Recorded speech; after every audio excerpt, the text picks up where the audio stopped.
It's my technical producer switching on the mic as I am singing ever so loudly with Arya Star, that one titled All the Love. Before that, we had Malik Bulan and that one titled Bendy Remix. This alongside Vex Prince taking us to the Seychelles, and of course, Arya Star taking us to Nigeria. If you've just joined us, it is 21 minutes after 11 p.m. Central African time. Time for the next conversation. Now, doing things alone, from dining out to traveling or simply spending time in solitude, isn't just a lifestyle choice, okay? It is a psychological exercise in self awareness and emotional resilience. Now, studies show that people who intentionally spend time alone often experience greater self understanding, confidence, and autonomy. In fact, solo travel and solitude have been linked to higher levels of creativity, emotional regulation, and life satisfaction. But why do so many people still fear doing this very thing, spending time with self? And I'll take you to a context. Think of COVID. Think of the lockdown era. Think of how you felt when you understood that you were not allowed to step outside. There were people who were overjoyed, and there were some who felt like this was the worst thing to ever happen. Now, of course, the context of COVID came with its own scares. However, have we questioned the reality of just isolating? And how do you feel about that? Now, here to help us unpack the psychology behind solitude, we are joined by a therapist. This is Busie Mzandolo, who's going to help us firstly gauge the aspect of solo travel, of being by yourself, or of the desire to be by yourself, and of course with her experience with individuals and couples embracing independence without isolation. I think this will be a fitting conversation as we take quite a bit of a left turn toward the end of the conversation. Busie, thank you so much for joining us. Welcome to African Diaries.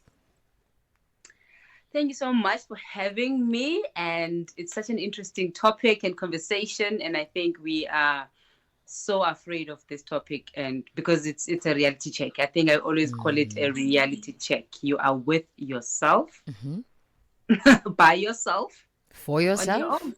Yeah. Yeah, It's all you. Busie, that's all what you. is scary about being by yourself, for yourself, with yourself? What is it about facing Shayla that makes Shayla want to run? So I think because we've spent most of our times with a lot of people, either we have been in families where there's just a lot of noise, in the community where there's a lot of people, there's affirmations, there's conversations, there is spaces that we are sharing with different kinds of people in different spaces, church, home, school, and all of that. And now one has to deal with themselves, where now they need to face Ubusi and Ushila as just themselves. You've got all these things that you've been dealing with in life. So remember, it's easy to leave a little baby on the floor because they've got nothing to deal with. They just want milk. But when you leave a human being on the floor alone, it means that you're giving them a time to reflect on their mistakes, good, bad choices, life, and checking in. So when that opportunity is given to somebody to be by themselves, what am I going to do with the reality check that is coming in front of me? Am I able to control myself? Am I Yeah. able to allow myself to deal with the things that had happened to me as me? Oh, see, you know what shocks me about facing self is that your life is not a sum of mistakes. Yeah, You've done much more than the mistakes you overcame. You're still here, so clearly we're going to learn. You know, yeah, you've won a few things. And so, why do we yes. as human beings, and perhaps you need to correct me if I'm wrong, why do we as human beings have the affinity towards thinking of the negative? Why is it that we push towards thinking, I shouldn't have done that, as opposed to, Yeah. I did that, it was wrong, but I came out right because I apologized or I fixed the matter? Why do we think of the wrong most? So the mind is easily ready to jump into the bad things. The mind is easily ready to record all the negatives. The mind is easily to keep track of anything that is bad. One would even remember when I was 7 what had happened to me when I was a kid. But the mind would never say, oh, my happiest birthday was when I was 5. But the mind is easy to locate the worst horrible moments that had happened to us. So you would sit and focus mainly on the things that never worked and the things that made you feel less of yourself, or the things that made you feel I'm a loser, or the things that made you feel I was at my downest moment. When I used to go home, my mom was there. Now my mom is never there. So that's a down moment because you're on your own. Or you are a daddy's girl and daddy's no more there. That's a down moment. You're on your own. So our minds are easily to adjust into the negative space more than the positive space. Not every day do we find people speaking positive about themselves, especially in therapy. I would say, tell me about yourself. You hardly hear somebody just giving you the glorious, beautiful self. The first thing they go to is, oh, this happened to me, this happened to me, this happened to me. And then I sometimes even have to ask, is there something good that has ever happened in your life? Because Sure. the first thing that comes to us is for us to share all the bad things so that we are to explain to the world, why am I feeling this way? So you hardly hear someone says, oh, I had the best time of my life, and they dwell on the happiness. They will only start dwelling on the happiness when you are asking the right questions to say, give me the good days, give me the good times in marriage, give me the happy days, give me those sweet moments. Then only the mind goes, oh, by the way, I do have happy days. I do have good moments. Yeah. Busie, I recently learned that blood has memory. Yeah. And this shook my brain cells. I was like, wait a minute, hold up, hold up. Because Yeah. if we're talking about blood's memory, that just isn't it doesn't just encompass my experience. Yeah. That means my grandfather, my great grandfather, their great grandfathers, our forefathers, and going back. Could it be Yeah. that our affinity and thought comes from where we are from by virtue of our parents and, of course, their parents? Hence the I would say the white people, or the people that have created most of the cultures differentiating from the black and the white, they would say there is your introvert, there's your extroverts. Those things are coming from understanding the character of that family. In Xhosa, I would say ufuzile, meaning your behavior is something that is not new. My aunts would always say to me, you are such a representative of our father, which is my grandfather. And when I look at that old man's photos, I'm like, oh my goodness, I look like this man. I speak like this man. I laugh like this man. And I realize that I grew up under his care. So the way I care for people, I speak for, I'm a representative of my grandfather.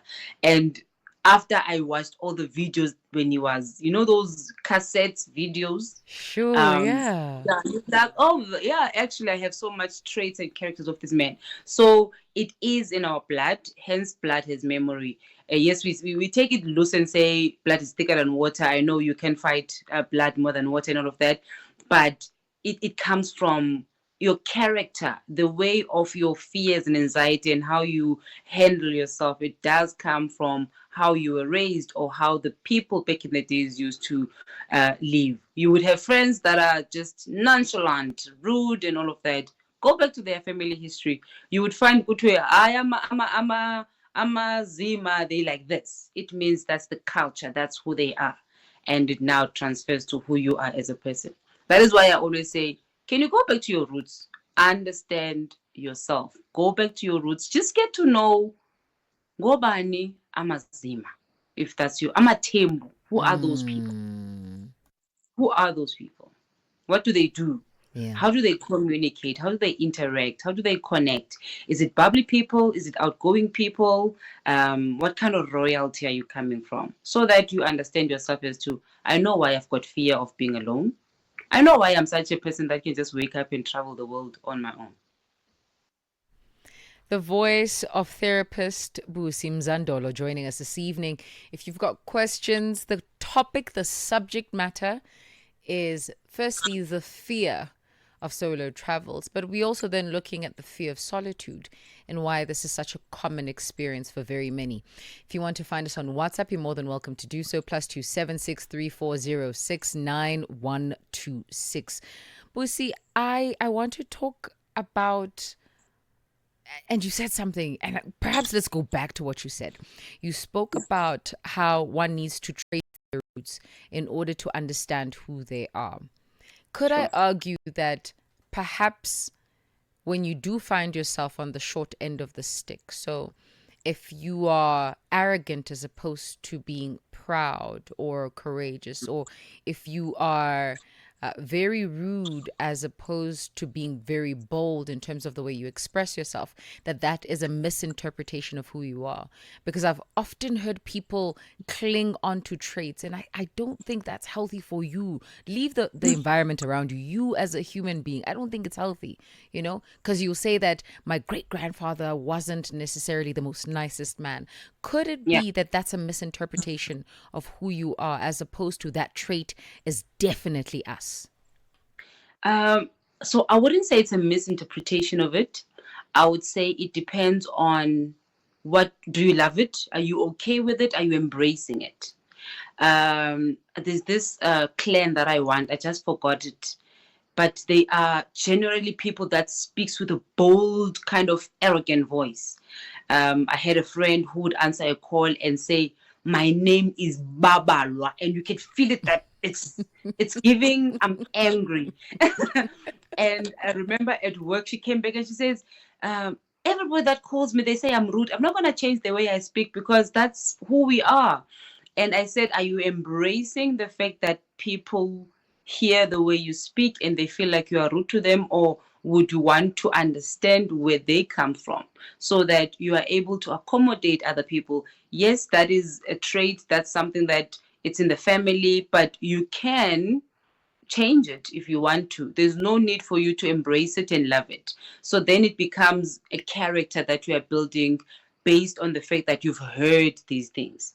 But does it mean that really, really, really in this generation, there's no way that you can change your rudeness because you are known as the rude family, or the way you speak comes across as a rude person? And I'm going to go back just a little bit. I'm not off ramping from the topic. I've been in Joburg for more than 12 years now. So I was in the Eastern Cape and in Yeah. the deep rural. So when I got there, I felt like all the Xhosa people were angry with me. And I'm like, why Hmm. are these people shouting at me? Why are they shouting? So this guy is like, "Since you've been in Joburg for too long, you forgot that that's how Xhosa people speak." I'm like, no. This lady didn't ask me nicely to move when I was Yeah. taking the. She was like, "Move and push away." I'm like, "Ooh, that's offensive." But then I forgot of the fact that that's how Xhosa people are. That's how they speak. They are affirmative. They say it. It doesn't mean that they're angry with you or they're rude. But I've spent so much time in Joburg where we are so sweet, we are so kind, we speak, we don't use the force that Eastern Cape people use. So do I Yeah. want to stay in that, or do I want to learn it and change it and understand that it's not me? So we make it us, but we can change it. So we can change the fear of solo travel. We can change the fear of So, being alone. Where does yeah. that conversation start? So that conversation starts with yourself as a person, because first of all, why are you afraid of being alone? You need to have that conversation with yourself to say, what am I missing out of this whole world that I cannot be on my own and do my things by myself? As you've said, taking back to COVID, the only reason people were breaking and going to therapy is because they were alone and they did not know what to do with themselves. They didn't know how to handle their feelings. They didn't know how to handle their emotions.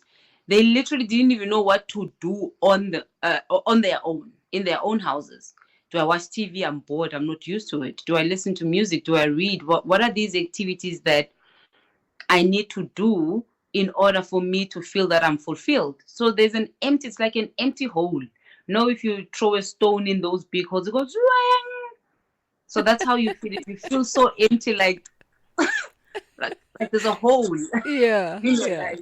Exactly. So we need to ask that question. Why are you so much afraid of yourself?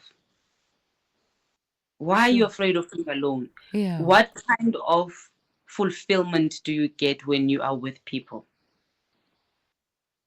How do we I know. strike a balance between company of self and company of the next? And I'm asking this because sometimes people will just say, I just love being around people. You know, Yeah, I feed off their energy. It's good for me. I'm yeah, excited. I enjoy life. You know, I'm a lover of people. And mm, that justification sounds really cute. But when we yeah, dig deep, it's mm, giving. We don't know what's going on. You know, so how do yeah. we create a balance?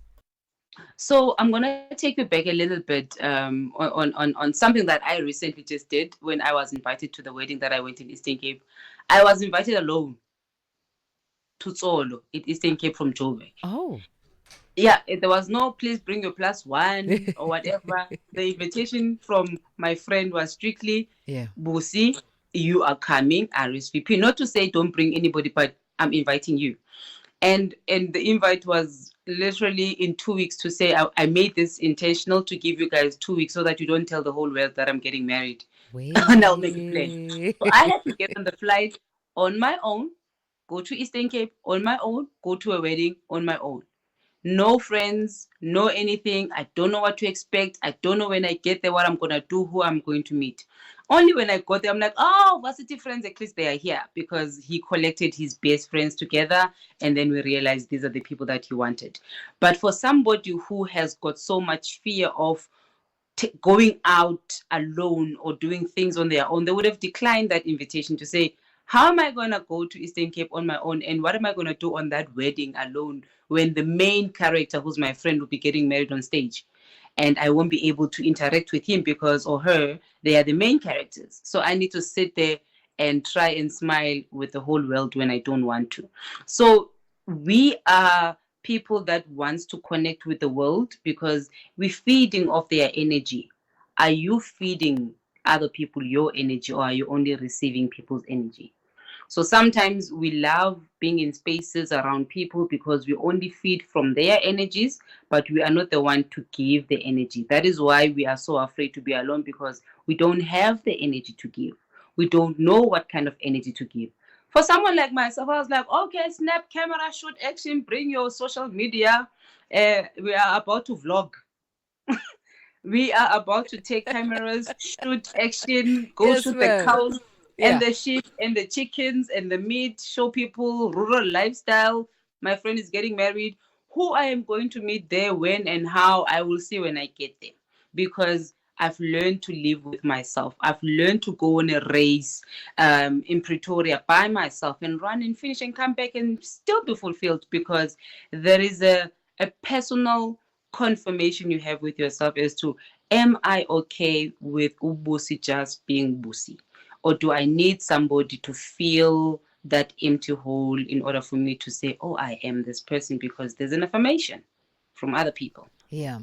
But see, I want to talk about the reality of technology creating the noise that a person would create. I think something Yeah, that you said that was so interesting is that you vlogged the entire experience. yeah, Sometimes you keep so busy and so interactive with the state that you're not necessarily spending time with yourself. Now, I'm not saying that that's what you did per se. mm, However, mm, I do think that people tend to shy away from being by themselves by yeah, distracting themselves. yeah, What's your yeah. take? No, no, no, that's correct. I always say there's different intentions into different spending time with yourself. There's the one where you say, I am booking myself a vacation at Sun City. The Sun City, not the Sun City for the ones that are arrested, the beautiful Sun City.